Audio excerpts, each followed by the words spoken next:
And welcome back to Troll Time. I'm your host, Ivan D. Curtis, aka the Troll King, and this is a show where we talk sports, movies, or anything thought provoking.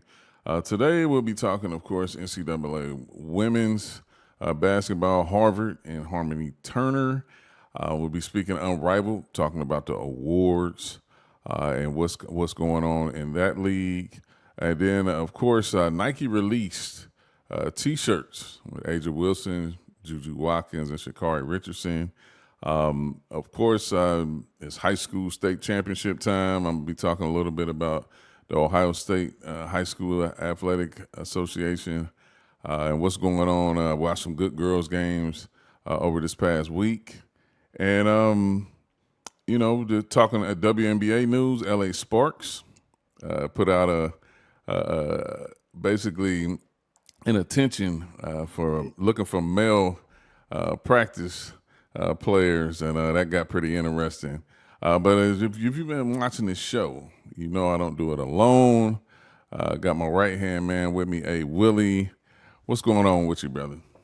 Hey man, of course, as we talk about women's basketball, we are certainly down with the Queens, but I'm also down with the Kings today with this Run DMC shirt on, man. So I can't wait to talk about this. Let's get it, man. Like we got so much to talk about as we always do as it relates to this beautiful game that we love, man. Right. So we're just gonna hop right into it. NCAA women's, just something we had spoken about Harmony Turner earlier in the season, and she hasn't let up.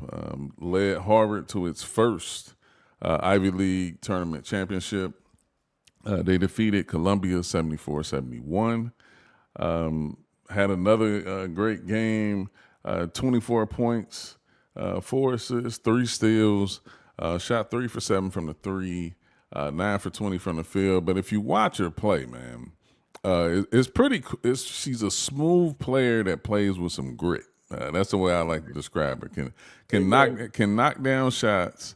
But then she turns around on defenses and she's up in you. Like I mean, smooth 3-point shot, quick release. Sometimes you can't even tell if she's putting it up or not. Just a real joy to watch. Now, Harvard finished 24-4, 11-3 in the regular season. Now the big deal going on, and we're not going to talk too much about the NCAA selection today, but the Ivy League is bidding for possibly 3 teams, and it's going to be interesting to see how that shakes up. One unique story before I pass the ball to A Willie, their head coach, Kerry Moore, did some outstanding accomplishment. This is only her third season with Harvard. She's the first black head coach to lead Harvard. And what do you know? She leads them to their first Ivy League championship. So hats off to her. Harmony Turner, who also was the player of the year in the Ivy League.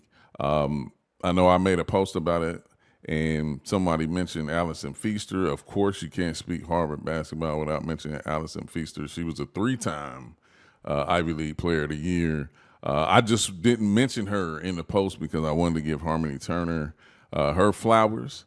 But definitely Allison Feaster was a baller. Caught my attention when I was a youngin' watching her play, and Amen. instantly became Amen. instantly became one of my favorite players and could hoop.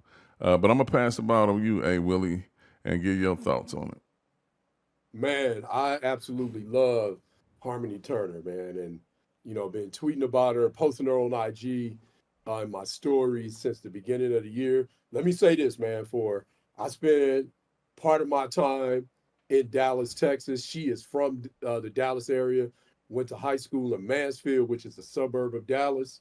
So again, Harmony Turner is a whole dog, and a real dog. We talk about that a lot, and we're gonna talk about another real dog as we continue to progress throughout this episode of our great show. But a real dog, and so a lot of times what I like, and we're talking about from a scouting perspective and from a playing perspective, and you know this, especially when you start talking about players that play at certain levels, and really doesn't matter the level, but when their team needs them to score, 23, 24, 25 points a game, sometimes justifiably, you have to ask them to rest on defense so you can conserve their best efforts and have that on the offensive end of the floor.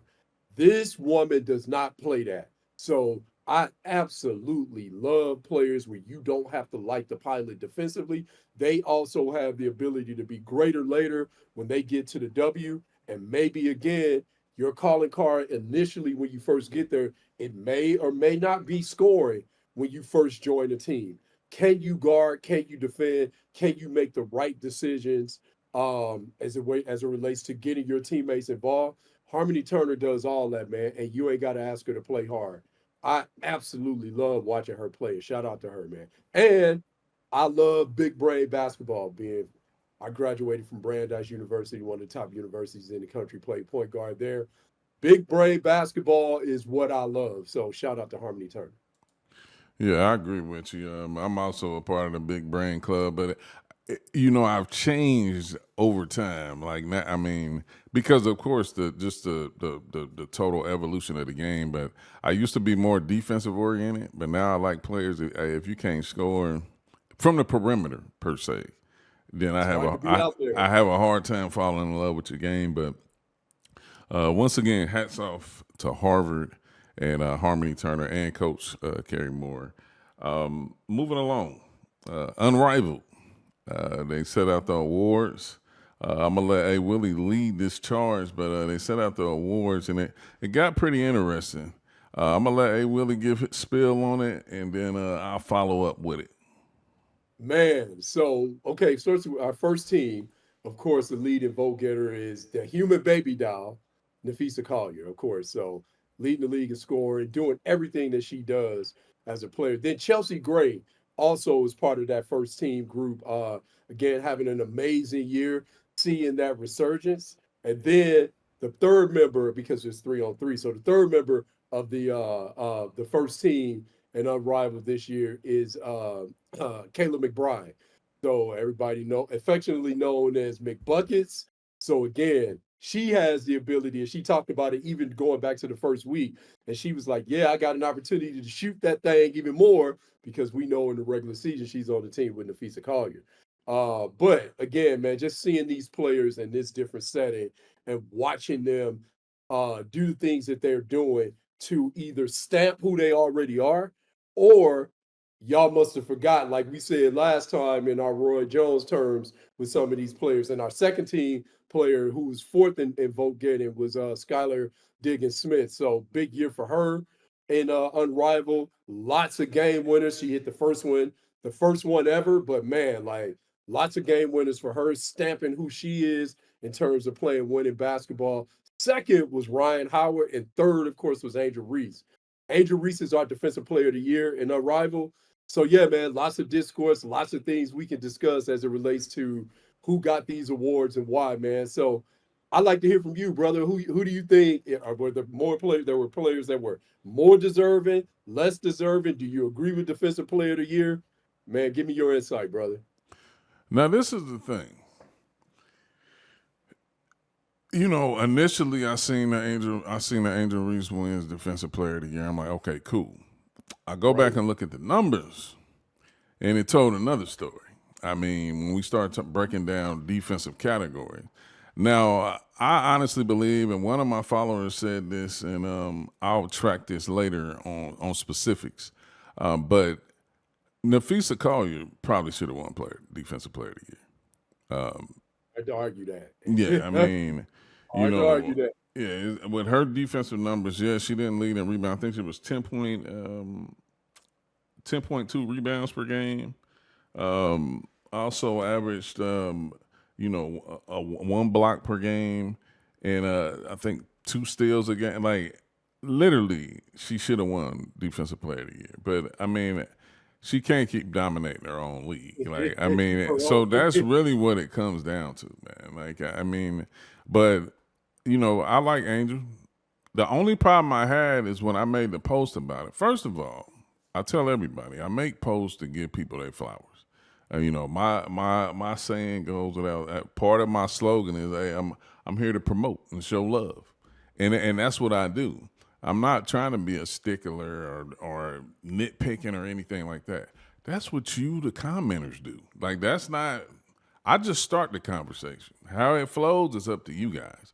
But all I said is, like, when Angel Reese is mentioned, a lot of people don't come with any logic.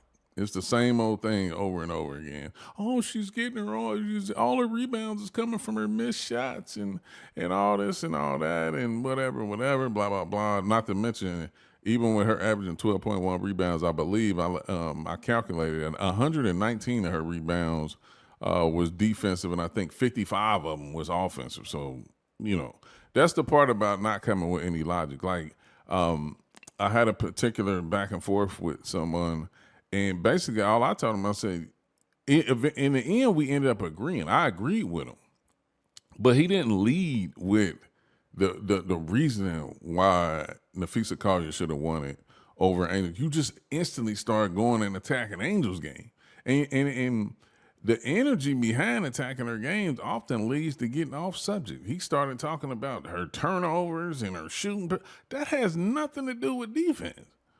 So that's my only thing. It's like when certain things, about players and comparing and contrasting, like lead with what's valid. Like don't just open up with your disdain or your dislike for the player, because I can really care less. I mean, everybody, I've been saying this, like Angel does have a lot to work on. She knows she got a lot to work on. First of all, she was just a rookie. It's not like if she's still looking like this, if her game is still looking the same after 5 years, okay, let's talk. 3 to 5 years, but she's just a rookie. And let's let this be clear. If she's that bad of a player, why is her accolades better than some of your favorite players?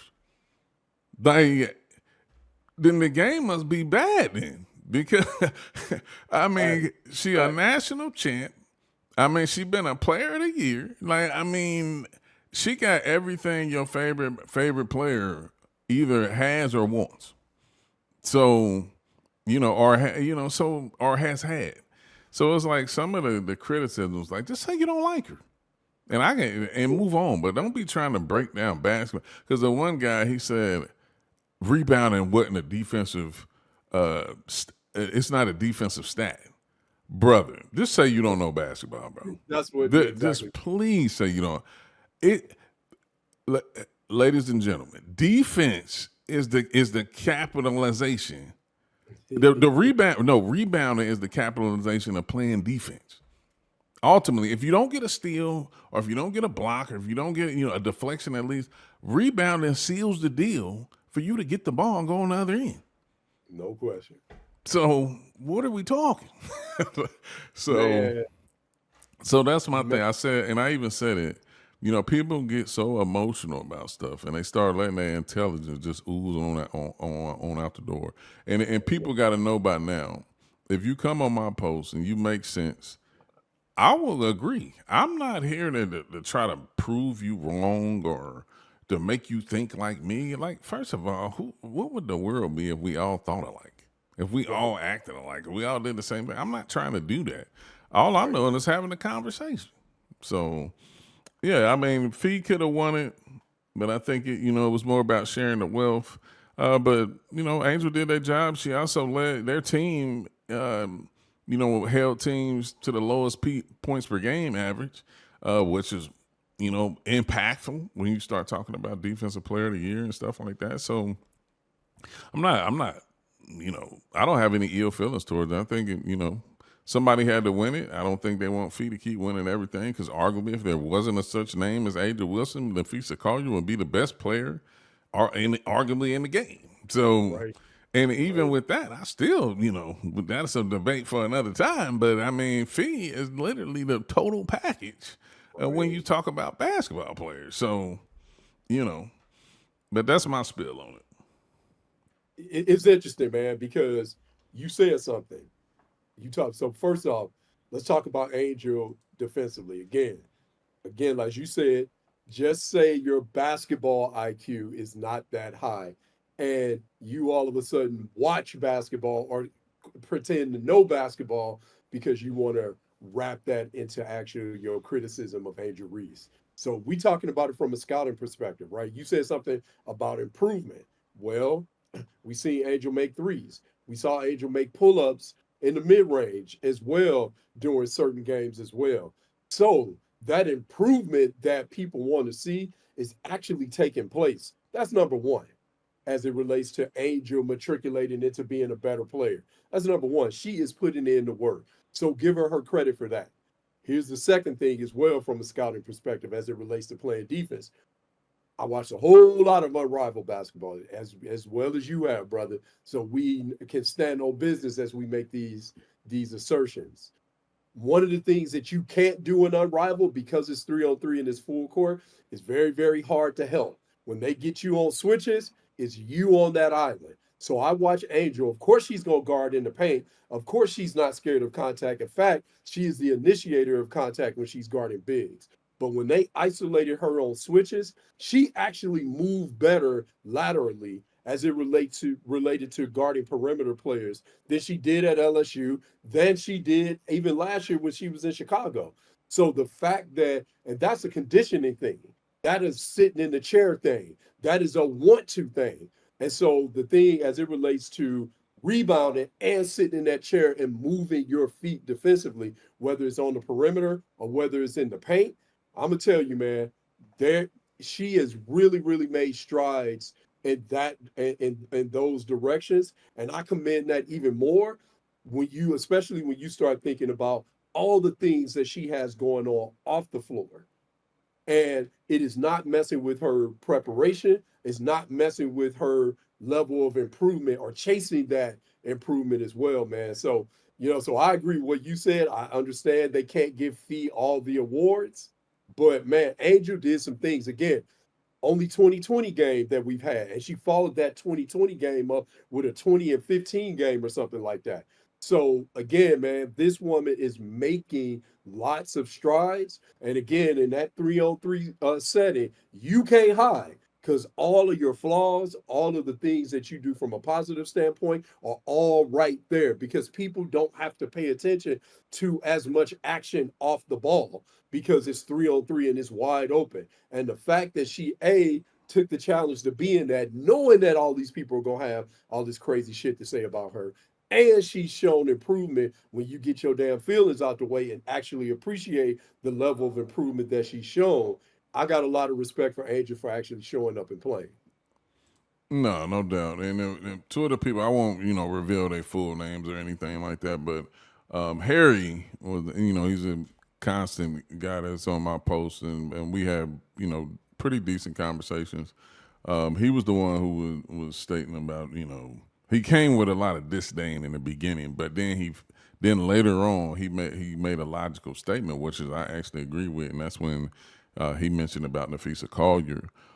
Steve, on the other hand, his comment, he came legit with saying that he said, I bet they didn't want to name Nafisa the winner of another award in her own league.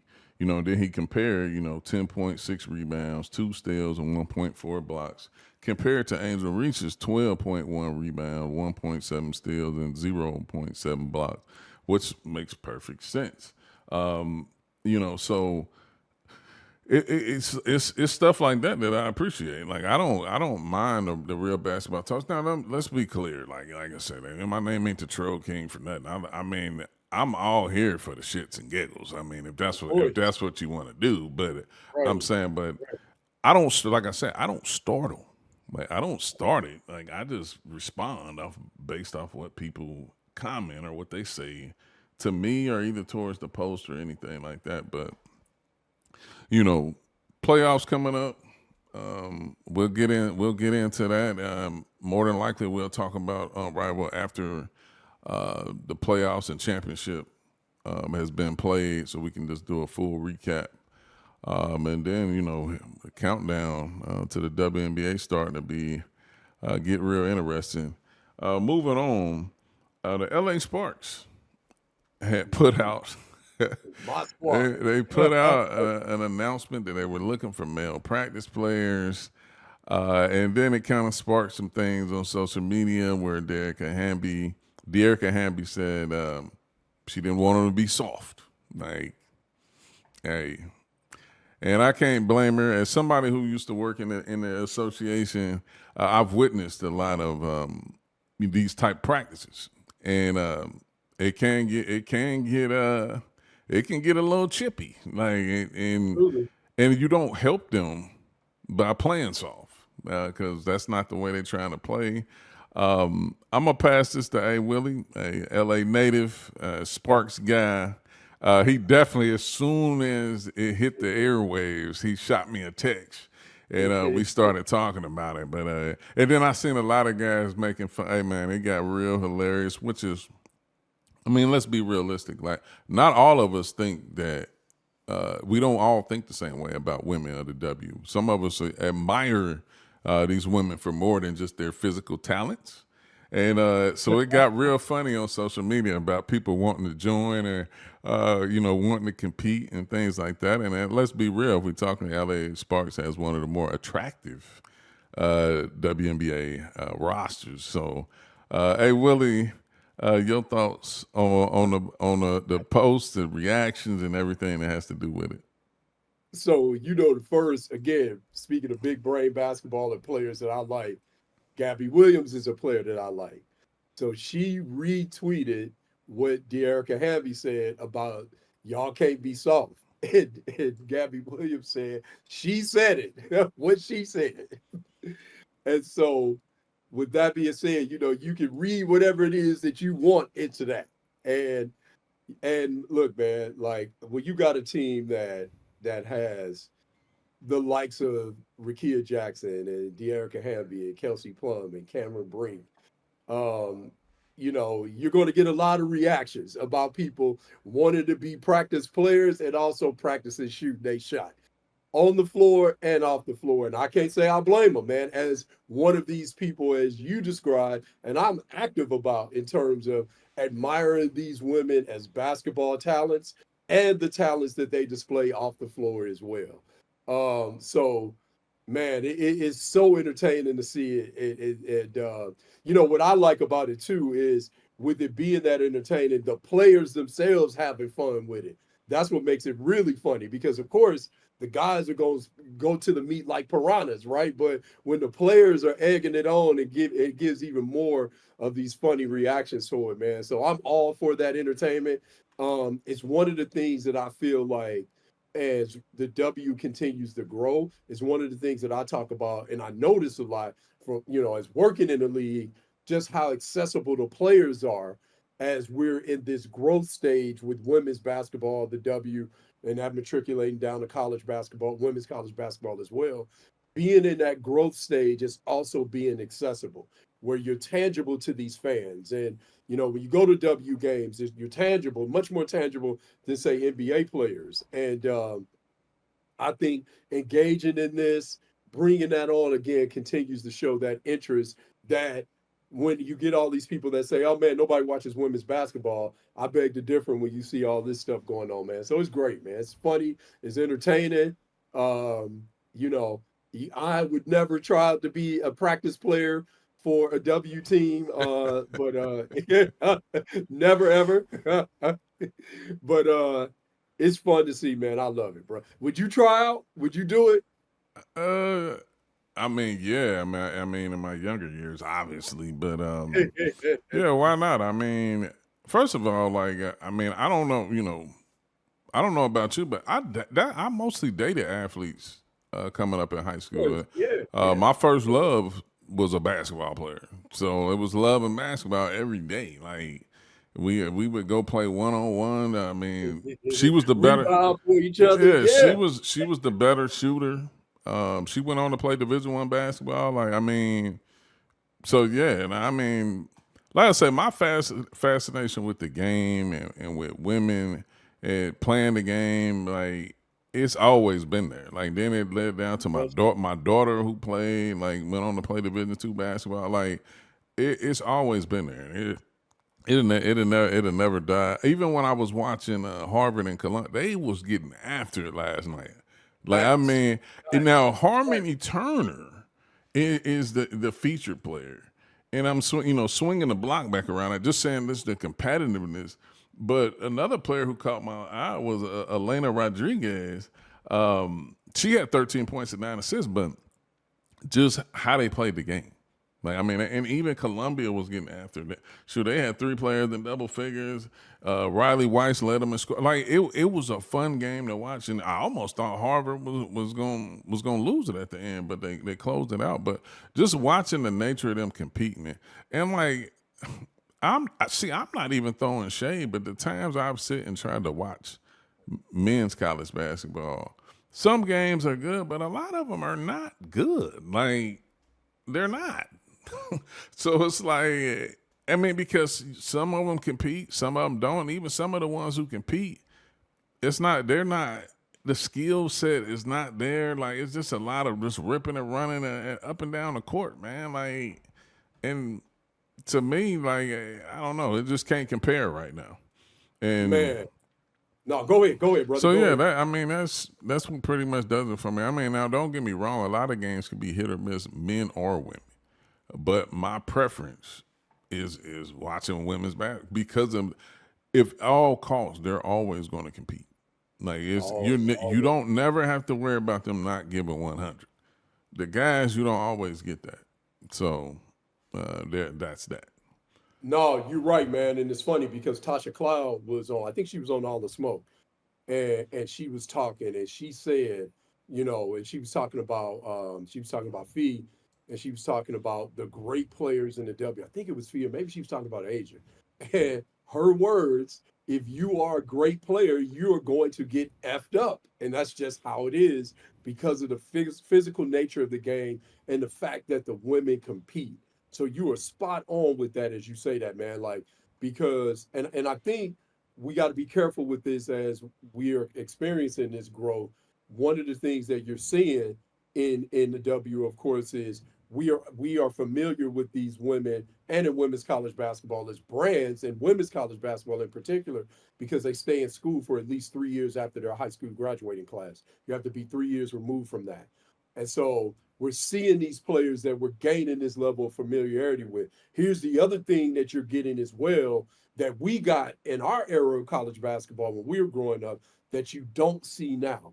When you enter women's college basketball and you enter as a touted freshman and you enter as an amazing player, as a great player, more times than not, you are going on a team. If you go to a great program, you're going on a team where they have Juju's the exception, but you're going to a team that already has established stars. And you know what they're setting? They're setting the tone of this is how we do shit here. And so whether you're great or not, that's cool. Yes, you'll be greater later. However, this is how we do shit here. That's what's going on in South Carolina with Joyce Edwards this year. That's what happened with Malaysia Fulwiley last year. And to a certain extent, it's still going on this year. This is how we do shit. So that physical nature, the women that played before us were physical. This is what we do now. And when we leave, y'all would be doing the same exact shit. That's what we see in women's college basketball. That's what we saw when, for example, a freshman at North Carolina wasn't even called Michael Jordan when he hit that shot in 1982 in New Orleans against Georgetown. And that producer, hey, if y'all seen Glory with Denzel Washington with Trip, when that one tear came down and he had that straight face, that's how I was when Michael Jordan hit that shot, coincidentally, because I wanted Georgetown to win. Straight face, tear just fall down. But I had my moment when Christian Laettner hit the shot against Kentucky. But go ahead, finish. That was another one. Another one for me is when Chris Webber called the timeout. That was another one, right? Like, and then I did it the entire game when Duke beat UNLV by 30 in the Final Four after UNLV boat raced them in the national championship game the year before. But I'm saying that because when Michael Jordan was Mike Jordan and Sam Perkins and James Worthy were first team All-Americans, when Mike Jordan entered, it was like, look, even when we all know that you're going to be greater later, still, here's a standard that you have to adhere to. That's what's missing in men's college basketball because people jump off the porch the second they get any type of NBA buzz. So there is no standard set. There is no, all right, when you get here, this is how you do shit. None of all of that, that rite of passage that you have to go on to be a great player is now been removed. And I'm gonna tell you, and you know this because you worked in the team capacity standpoint, putting teams together as well. When you don't go through that rite of passage on and when you're in college and learn those certain things, now we got to draft you in the NBA, and you're trying to learn that when you are at the best league in the world that's moving 100 miles a minute. I'm also trying to teach you how to be a pro, and it's even when you have that backdrop of college preparing you. And as I say that, I'm nuanced as well. I'm all for people like Too Short said, get your money, man. You should be getting it. I'm all about that. However, there is a price to be paid as well. And we're seeing on the women's game as they continue to matriculate throughout the process of being college players, how it's helped the WNBA in terms of quality of play, how it helps from a marketing perspective as well once they enter the league. So yeah, man, it's just interesting watching it. And like you said, the women's game is way more compelling than the men's game. And I'm a basketball head. I do this for a living on the men's side, but the women's game is so much more compelling, man. Got you, got you. Real quick before we get out of here, Nike released three nice looking t-shirts. Man, I'm not even a big, I rarely wear anything if it don't have my logo or anything like that on it. But I these need are to get like you. these are some nice looking shirts, man. You got Juju Watkins. They show most of her face with the classic bun, like the spinoff that USC used for it, the chosen bun. uh, Hashtag fight on. yeah, that was pretty slick. Then you got Aja Wilson with her and having her hand holding her logo with her championship rings and stuff like that on it, which is a nice touch. And then you got Sakari Richardson with her nails, metal. It's just a nice touch from Nike, man. I mean, you know, I'm not going to dive into this, but I've been in rooms where people don't know how to market something. And it's very pivotal in the success for the not only for the company, but for the athlete's brand. When you have people in a room who can't resonate with the player, their crowd, fans, and different things like that, it can turn something beautiful into something ugly and trashy. And I think it's very important to have people in those rooms that are in touch, but also listen to the athlete as well. And I think they did it show and proves that they did a good job with this. I mean, Juju Watkins is a beautiful young girl that rocks her own hairstyle. Like the bun has been the thing since we've seen her come on the scene at USC, and probably before that as well. But Yeah, yeah. it's taking something just that simple and making it a big part of a marketing scheme, and I like it. I mean, the shirt's nice. All three shirts I seen were nice. Just your thoughts, real quick, hey Willie, on Nike's release of those T-shirts.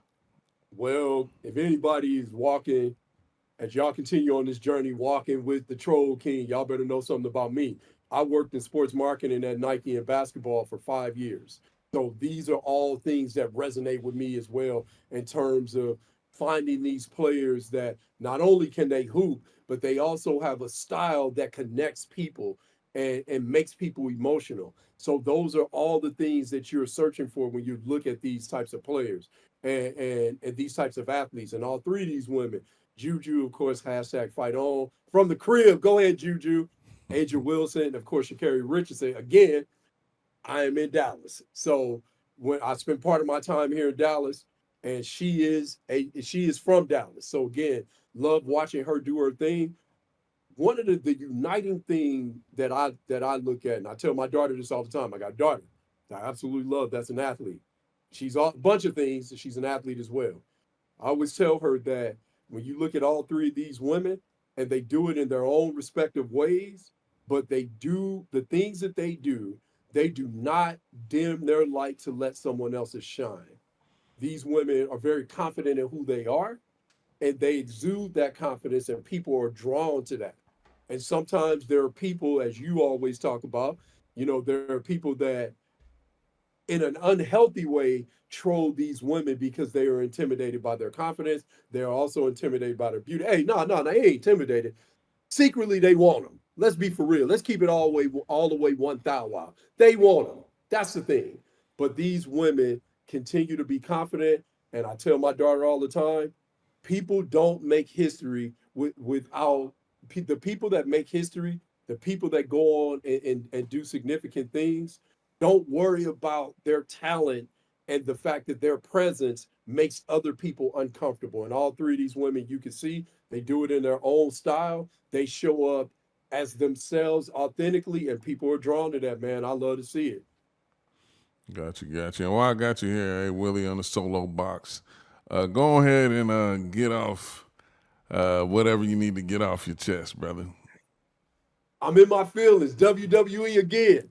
Man, look at them damn prices for them WrestleMania tickets. I'm in my feelings because the big three's breaking up. I'm in my feelings on that. And I can't go see this. Man, y'all messing with my emotions. So that, and then I'm gonna say this too on this basketball stuff as it relates to Angel Reese, what she does as a player, what we talked about in terms of the level of the competitive nature of women's basketball.